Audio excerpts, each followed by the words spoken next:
Hi everybody, I'm Bill Sanders and this is Watch Art Sci, the art and science of watch collection. Today what I want to talk about are buying two watches. They're very different kinds of watches, and it's not one versus the other, but rather the different kinds of buying elements that go into it.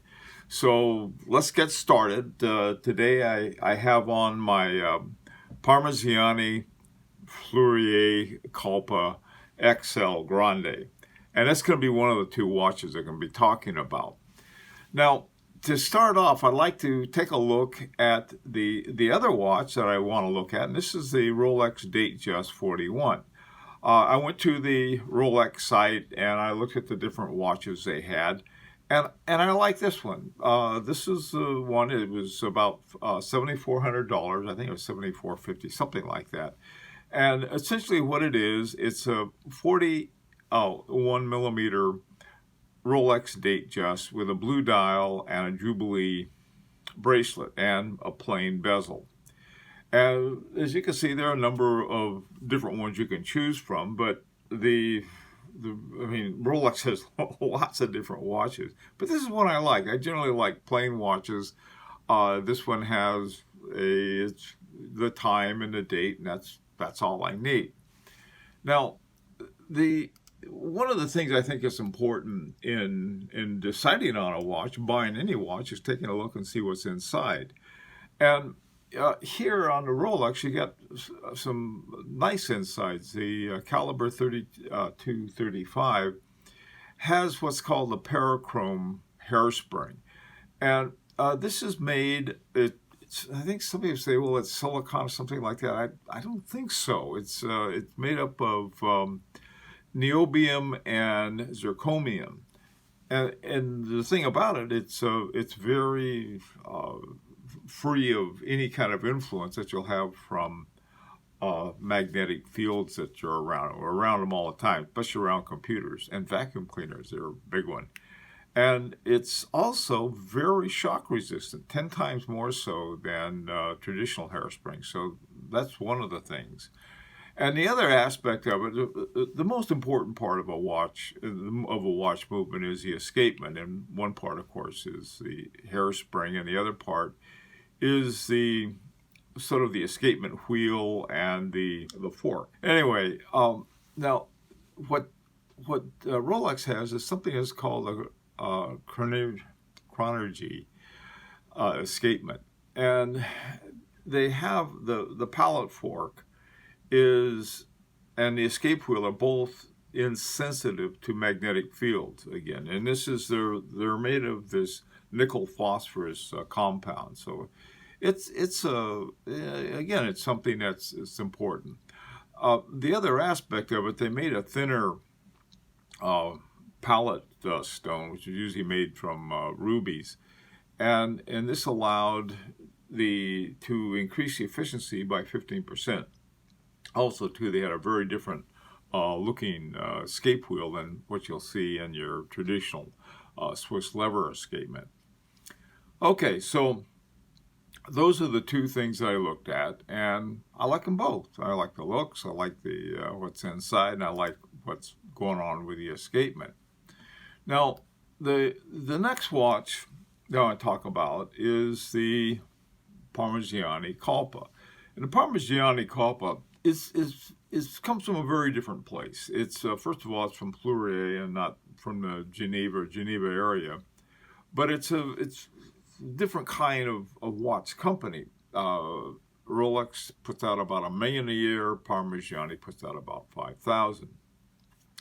Now, the shape of the watch is very different. It's a tonneau shape, and they have a lot of different colors. And there are two basic styles for the particular one I'm looking at. And one style has the small seconds, and the other one has the center seconds. I happen to like the blue one, so that was the one I got. Now, equally important, of course, is what's on the inside. And this particular watch has Michel Parmigiani's first movement that he made. This is back in, I think, in the late 90s, early 2000 area. And it's called the PF331, and it's got double barrels, and the double barrels smooth out or even out the power that's coming out of the mainspring, and that's a nice thing. And it's automatic, just like the Rolex is automatic. Now they're vertically organized.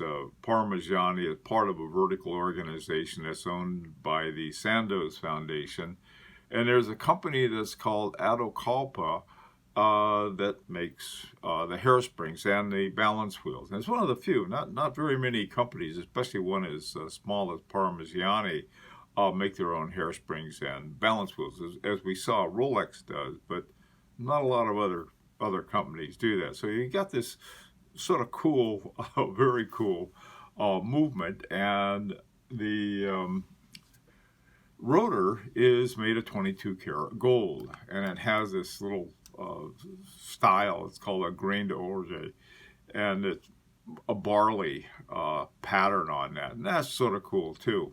Now the newer ones, instead of made of gold, they're made of titanium, I think, instead of gold. So you have both types, but it's essentially the same movement. All right, so you have this these two watches, and so the next thing we want to take a look at is the buying, what they cost. The Rolex cost $74.50. The one, at least the way it's configured, the way I liked it. And this is from, if you go down to AD, this is what they'll charge you for. This is right off of the Rolex post, their website. All right, so that's now what I do. I always look. Well, I'm going to see if I'll go to the secondary market and see what I can find. Well, I found one on one of my very popular secondary market called Joux-Perret. But Joux-Perret had one. It didn't have the Jubilee bracelet on it that I liked. It had the plain one, and they charging more. It's almost $500 more than the one that you can go down and get from your AD. So I figure, okay, well, that's different. It's a very different kind of approach to buying a watch. So for a new one, the AD is looking the way to go.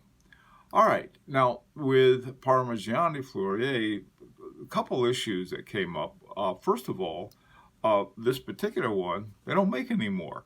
They quit making the steel Grande XL and with center seconds. But when they did make them, the list price was $9,100. Okay.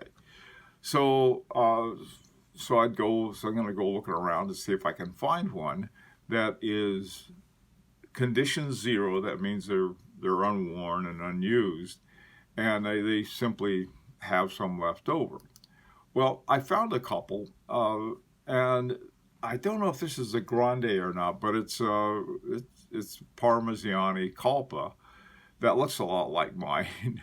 And except it's got the small seconds, which means it's a newer version, and it was selling for $43.29. Now that's a big drop from $9,100, and so that's one of the things that's a big difference between companies like Rolex and companies like Parmigiani.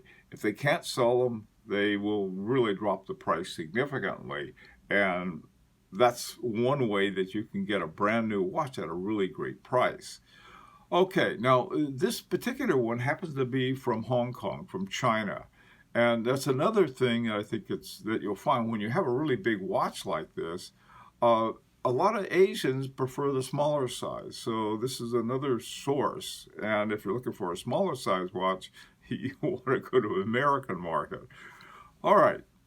So we have those two major differences. Now to find one pretty much like mine in blue with the metal bracelet, I looked around and found one it's about right around $5,000. Again, this is almost, well, it's about a 40% drop. Now this one is pre-owned, so you're going to get a break on all pre-owned. But one of the things about Rolex watches, they don't lose their resale value doesn't go down very much. So getting a Rolex from your resale market unless it's pretty old or something else is going on with it, you're probably better off going down your AD and seeing if he or she's got one in stock for you.